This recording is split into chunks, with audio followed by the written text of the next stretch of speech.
Okay, Pablo, go ahead. Can you see my slides? Yes. Excellent. Can you see my slides now that it's on full screen? Yeah, that's good. Even better. Thank you so much for having me, friends. I'm sorry that I'm not able to be there with you in person, but I'm glad that I'm able to give the talk. Joining me, Josh, come on in, is Josh Belieu, who is going to give 1/3 of this talk. And online, I also have Lauren Jean, who will give the other third of this talk. So today you get 3 talks for the price of 1. Josh Belieu is a graduate student in our group with Vitek and Kyle. And Lauren is an undergrad student that just is transferring to MSU. Very proud to be working with all of them. So this is the outline for today. I'm going to give some context on why I'm saying the things that I'm saying and what I was saying a year ago. And then I'm going to show you 3 applications of this idea of learning equations from data. The first 2 are going to be presented by Josh and Lauren. The third one is going to be presented by me. And then I'm going to close with some takeaways. And as usual, there is a huge list of people that make these collaborations possible. And I listed the main folks that are involved in these 3 projects. So, some context. Last year we had the STREAMLINE collaboration meeting here in EFRIP, and that was almost exactly a year ago. And I presented these slides on beyond projections, learning equations from data. This is what I talk. We have the YouTube link if you want to remember the past. I talk about how I see these things working, that to apply dimensionality reduction for making emulators is usually 2 steps. You find good reduced coordinates to describe your system, and then you need to find equations for their dynamics. I gave an overview of some of the projects that we have done and how far this has taken us in the ability to do computations way faster than you would with traditional methods. And I also talk about the challenges that these methods, the vanilla versions at least, present. If you want to use a Galerkin projection to obtain equations, it works very well in many cases. In others, it works, but it's annoying. And this slide is showing the final reduced equations you get when you use a Galerkin projection on a relativistic mean field function. And, well, the equations don't look very with very reduced dimensions. So I presented a workaround that many people here are exploring different variations of this. The main idea is saying I will find my reduced coordinates, but then the equations, not necessarily I will find them through projections of my operators, but in some other ways using data. And I talk about open questions on these type of approaches. And one of the things that I show is the work that Casey is doing. I just want to highlight the fact that she is joining us at MSU as the part of the next generation of grad students in nuclear theory, and we're super excited. And just as a sidetrack, we were able to actually finish that project, and I'm very excited. It contains a working emulator for nuclear matter and some analysis of a toy case and the challenges and the opportunities with these type of methods. And one of the things that I said last year to me is the most important thing that we should do. There is a lot of literature out there with these ideas or with similar ideas on try to learn the reduced equations, the governing equations from evaluations of your high fidelity solver. So I said it's extremely important that we sit down and read. And after an entire year with that in my head, I can proudly say that I have read a total of 0 things. So I'm a huge hypocrite. And I'm very sorry, but it's still in my mind, and I still think that we need to read. And I'm quoting something from Mafalda: as always, the urgent things don't leave time for the important things. But I still have it in my mind, and I hope that you do too, and at some point we're able to read. So some updates. Since last year, we have been able to add more things to the list of emulators that we have built in this way. And there is 3 new things that we're going to talk about today. To close this context, you have seen probably this cartoon representation that I show on how these emulators are kind of like building I cannot believe it's not butter out of butter, because you want to keep some of the properties that the thing has, but not retain the other, in this case that it takes a long time to evaluate. And if you were to do the Galerkin projection, it doesn't work in many cases. If you have non-affine operators, if you want to use generalized coordinates, if you want to do some experimental controlling where there is no equations that you can project. And the idea of all of this is, can we get away with just learning them from data? And I think that this is part of a path that will take us further into model discovery. So not only I cannot believe it's not water, but you might find other deeps that will be good to have.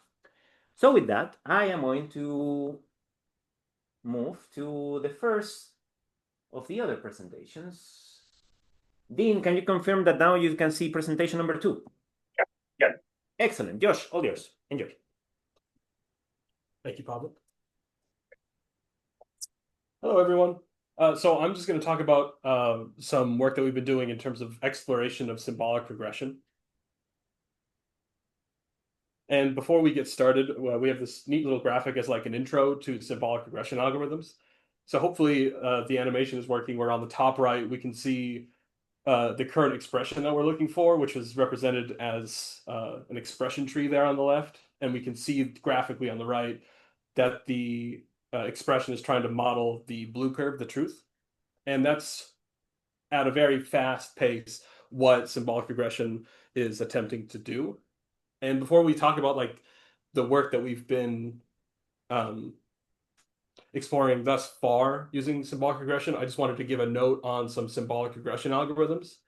So this is a capture from a paper from 2023 from Miles Cranmer, where he highlights some of the other forms of symbolic regression algorithms that are available. I highlighted 2 of them. Miles Cranmer's is PySR, and I highlighted another well talked about algorithm in the field. And we can see some light comparisons. The top most row scalability seems to be some competition between the two, but we see lower down on extensibility that PySR seems to be highly competitive in that arena. Also within that paper, Miles Cranmer also compares the performance of his algorithm against other ones. The previously highlighted algorithm was not included on this table, but the main thing to look at is on the most left column, PySR. It rates out of 5 how well the algorithm was able to reproduce famous laws and equations from physics. And 5 out of 5 is perfect. And we see, looking at the Planck and Rydberg rows, that the only laws that PySR was not able to recreate was also one that the other algorithms were seemingly unable to create. So with these 2 things, Kyle and I started looking at PySR as like the algorithm moving forward. And essentially what we're hoping to use with PySR is taking some features that we can use to hopefully find a mapping between a density that we're hoping to extract. The idea is kind of like if you have had a cake before and you are aware of the ingredients that go into the cake, how do you combine the ingredients into the cake, i.e., finding a recipe? So the idea is that we take these really cool plots on the left and we find some kind of mapping between them and the distribution that we're interested in.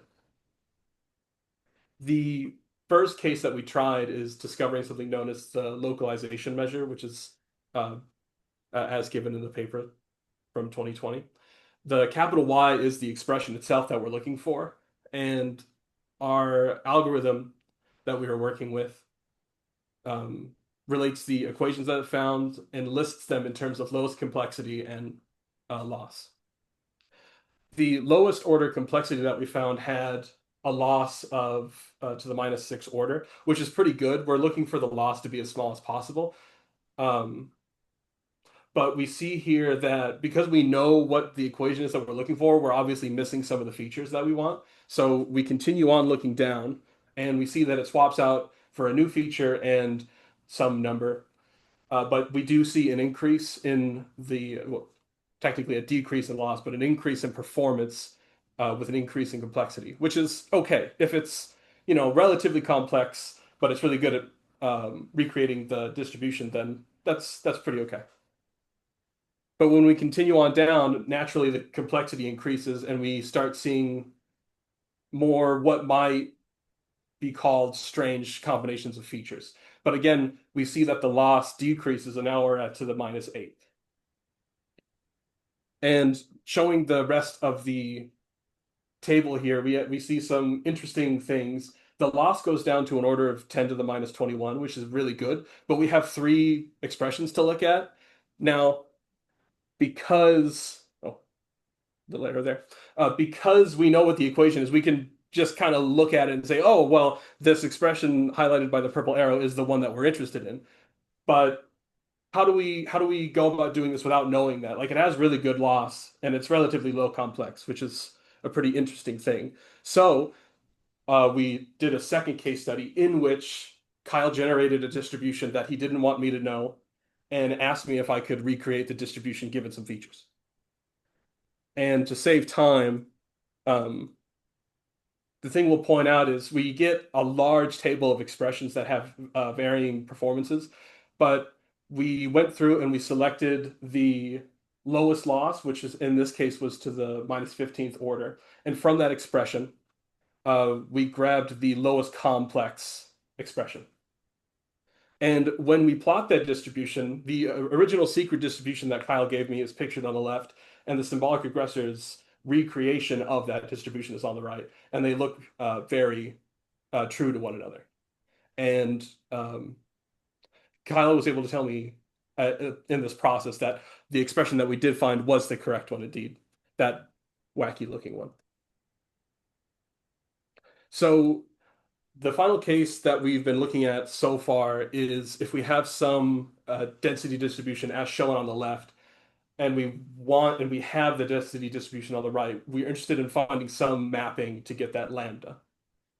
And when we do that, this we were able to find that external structure was recreated really well, but there was some loss of internal information, and we're hoping to increase that performance going forward. In summary, the DFT application is still a work in progress, like I was saying, but PySR is looking pretty good.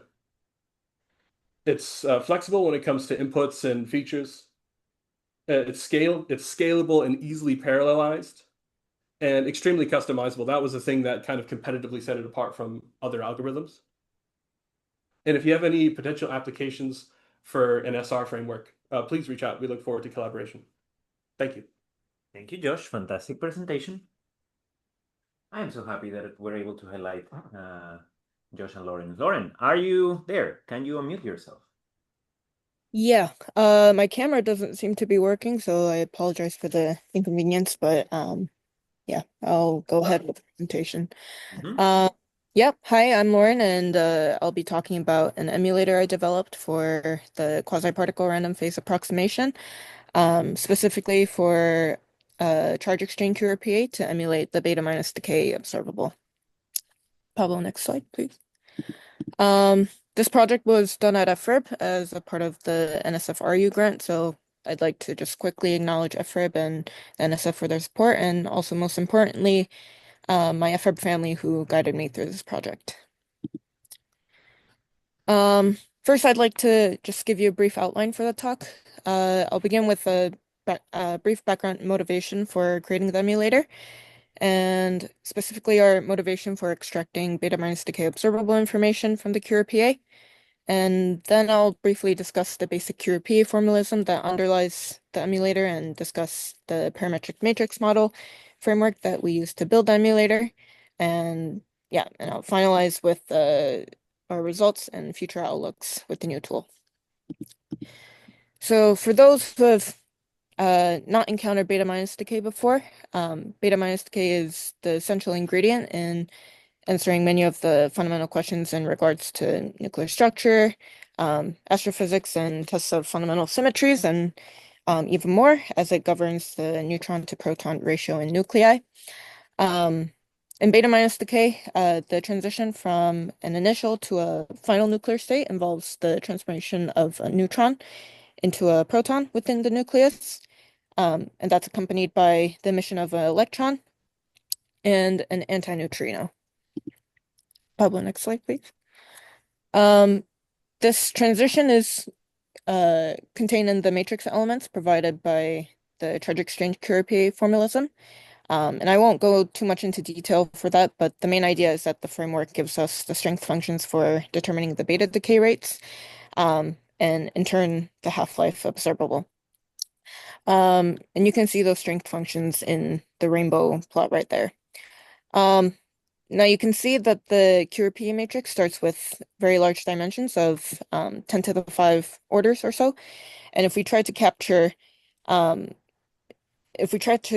those strength functions as we vary parameters that are relevant for our strength functions, you get that rainbow of functions, and you can clearly see how this creates a lot of complicated motion, and that in turn motivates us to question if this change can somehow be compressed into a better choice of basis, as Pablo mentioned, to reduce the computation size and time. And furthermore, in a more long-term study, we'd like a proper description of observables to include more nuclei and even consider deformation effects, which would be even more computationally prohibitive with the true Curie matrix size. Pablo, next slide. So in order to reduce that computational burden, we used an idea based on parametric matrix models, or PMMs. PMMs are essentially matrix functions of our parameters, and in this case, our two parameters we chose were Landau-Migdal coupling and the isoscalar pairing, since our transitions are sensitive to those interaction terms. Our equation has a constant matrix plus a linear superposition of those parameters multiplied by a fixed smaller Curie matrix dimension, and this matrix is in the same structure of the original Curie matrix, so the same symmetries and physics are retained, but with a much smaller dimension size. So basically following the training process and to the evolution of the M prime matrix, you can get a really good reproduction of those Lorentzians that you saw on the previous slide from the strength functions. And as mentioned, the true parameters, the Landau-Migdal coupling and the isoscalar pairing that we chose, you can see the full Curie calculation, which is in the dotted line, the dotted blue, and the optimized Lorentzian, which is the PMM calculation. And you can really clearly see that the emulator is able to capture all the main details of the strength. Next slide, please. And then one can then, I guess, extrapolate at this easily to this half-life observable. And this is for 74 nickel. And you can see that even though you change all the those two parameters, the half-lives vary by almost 2 orders of magnitude, but the emulator is still able to really nicely capture all those variations and behaviors with a close accuracy, even though this is on a log scale, so ranging from large orders of magnitude. And now looking at the relative error versus cost of the model, you can see that as you vary the size of the matrices from 20 to 40, the relative error goes down below 0.2% on half-life with time, which is almost, again, 5 orders of magnitude faster compared to the full Curie calculation using the emulators. And you can clearly see the immense cost reduction without sacrificing that high fidelity accuracy. And since the smaller Curie matrix holds the same structure as the original solution, once again, the same symmetries and the physics are all maintained. Yeah. And to conclude, we explored PMMs as a technique for emulating charge exchange Curie to extract beta minus decay calculations, and showed significant improvements in the cost effectiveness, the efficiency, and the interpretability of the results. Also, I didn't discuss any results from an emulator for deformed nuclei, but we did end up developing one and tested out for 180 ytterbium, which also showed sub% accuracy and pretty promising results. And with that, our emulator offers a pretty hopeful future path for implementing QRP methods for even more sampling and hopefully for better uncertainty quantification of our calculations and for informed experiments in the future. Thank you. Fantastic. Thank you, Lauren. Okay, I am going back to my slides.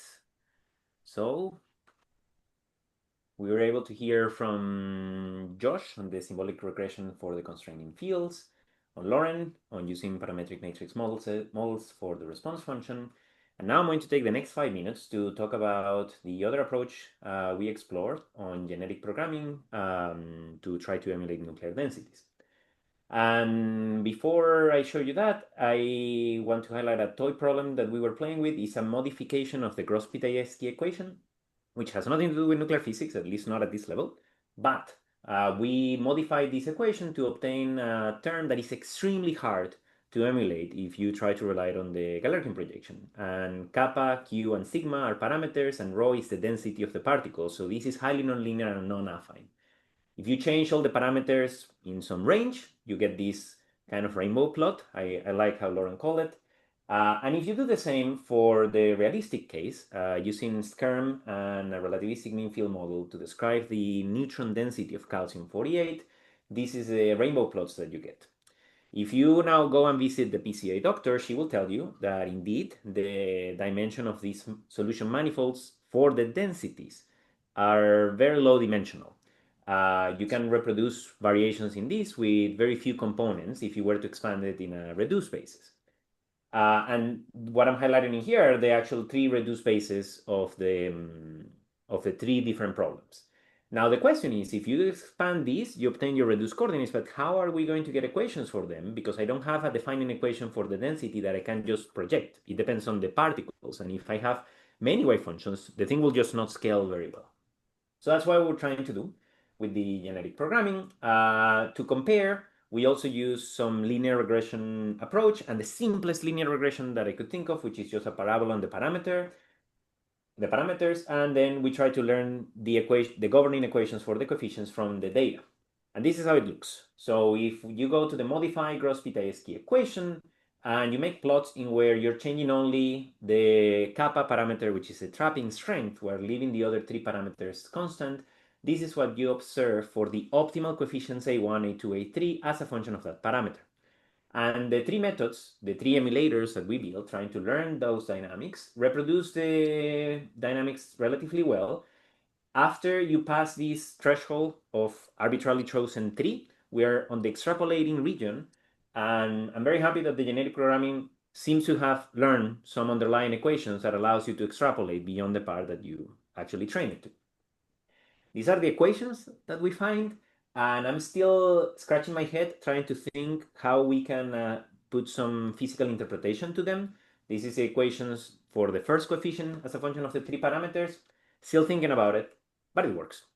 If you play the same game with the SCERM and the RMF, the third coefficient on the density, neutron density expansion, as a function of 2 parameters, L and J, the symmetry energy and the slope of the symmetry energy, you obtain these curves, and we train the methods in these circle regions and extrapolate to the squares. And honestly, both linear regression and genetic programming seem to be doing pretty well.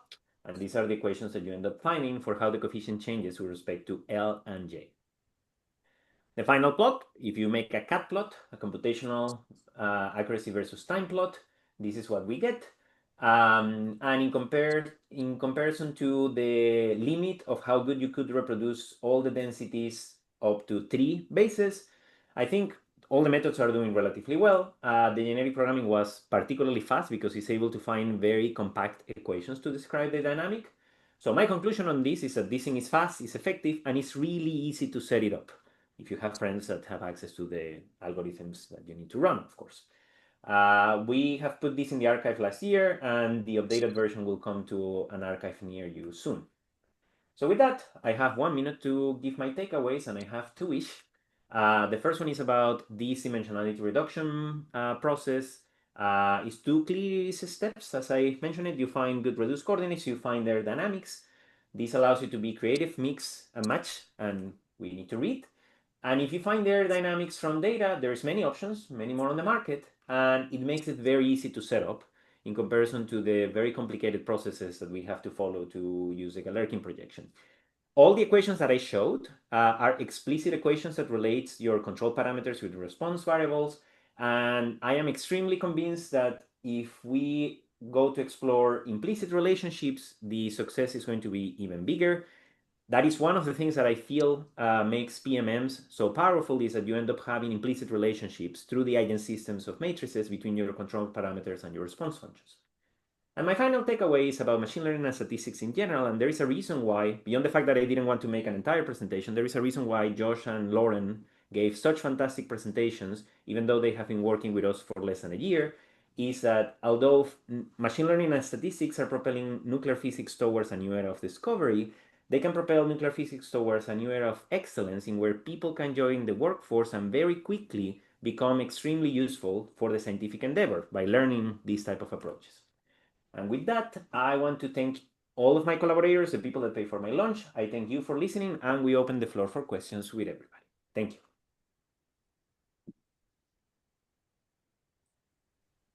Very much, Pablo. Thank you, Josh. Thank you, Lauren. There was a question in the chat already from Daniel Santiago, who was asking during Josh's presentation, is there an uncertainty associated with the loss? Mm-hmm. I would assume so, but I don't have any formal confident answers on that right now. Mm-hmm.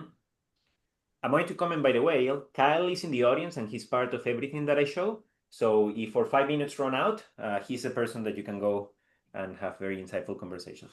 One thing that you could do, you could have a validation test that you just don't use it to train your algorithm, and after you have found all the losses, you could try it in that validation test and see how it performs, and that could give you some sense of uncertainty for future unseen cases. That could be an option. Very good. Other questions? No, I just have to, I'm freelancing here. I have a question to the symbolic regression and when you find the equations. One of the things I found, I mean, so you get almost the same answer. Go back to your baking example. You can create the same taste with varying ingredients a little bit. Did you look at the equations in in a way that structurally the terms give you relatively the same result, or look at the end, even if it's very complicated, that they describe the same thing? Did you kind of do that analysis on the equations? You chose the easy one because as physics we learned the answer should be easy. But did you kind of analyze, are they essentially having the same kind of structure and terms that they by essence are not that different, though they look very? That is something that is to be concerned with when you're working with these kinds of algorithms. The prevailing philosophy right now is to work with expressions that are the least complex.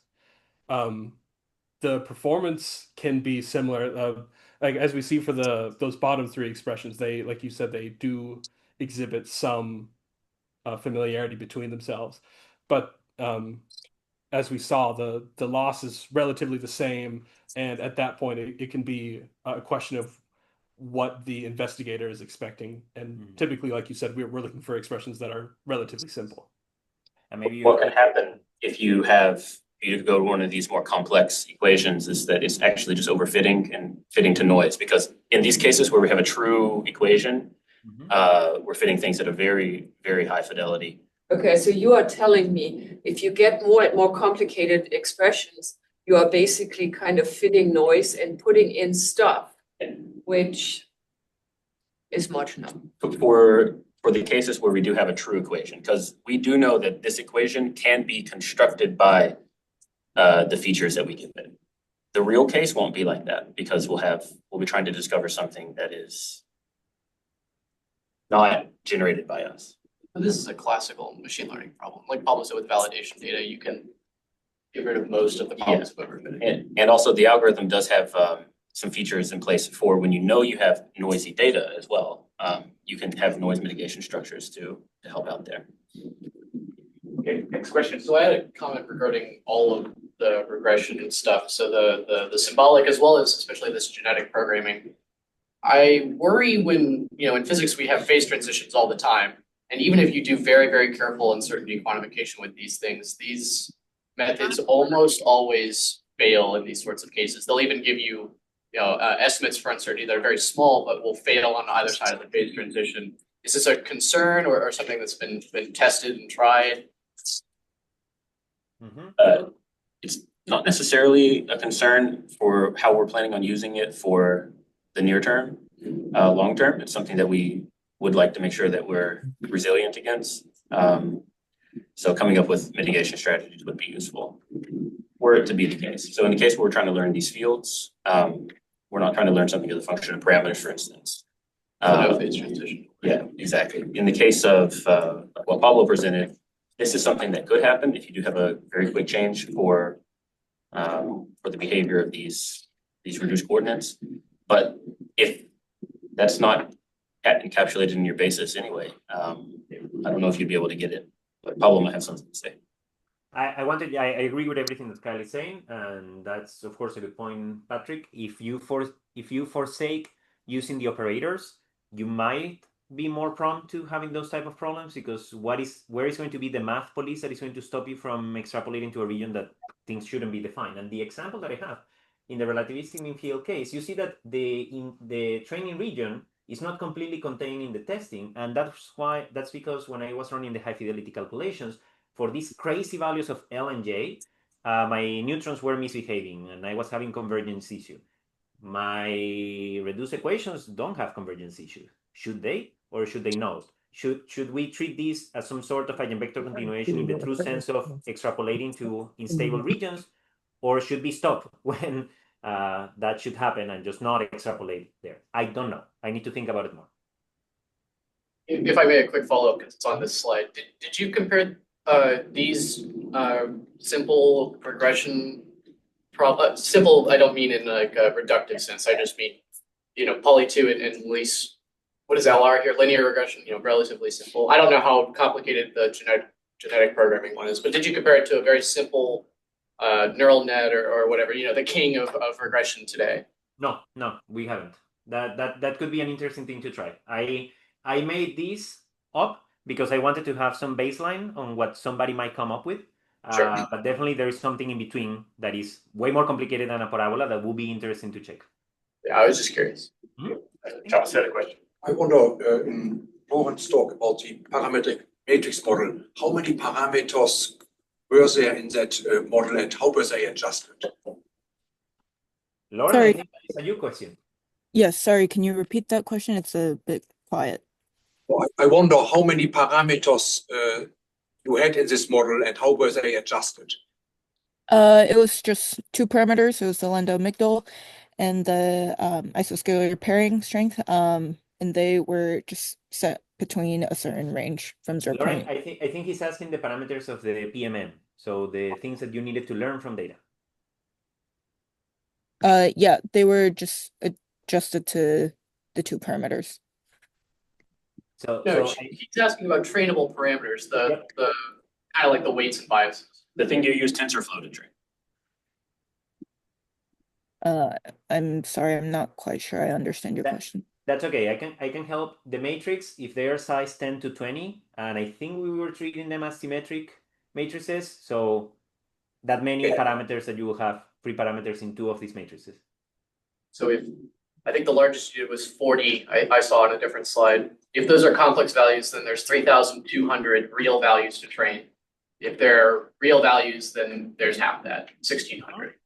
That's for symmetric information. I think you. So they're especially compared to neural nets, it's quite small. But this is also the largest BMM we've seen, not in our group. So I'm sorry to ask another question. How did you train these larger ones? What method and algorithm did you use? We just used TensorFlow. It's Adam. Awesome. Yeah, fantastic. Okay, other questions? Let's take one last one, perhaps. Oh, okay, so Just real quick with the symbolic regression, is there any particular ideas as to why it can't learn like the Rydberg or Planck equations? Sorry, the what equation? So why do you think that in the symbolic regression failed in this paper or in here, learning Planck's and Rydberg's? Oh, from the paper that this comes from, I seem to remember some discussion about nonlinearities playing a role, but also probably noise, because they said that they took the original data sets taken for these laws. So there could have been like a large noise factor, but for better discussion, I'd point you towards the paper because they do make some discussion about it. Mm-hmm. Great, thank you. Phenomenal paper in general. I recommend you check it out. Yeah, I will be. All right, so let's thank Pablo, Josh, and Lauren.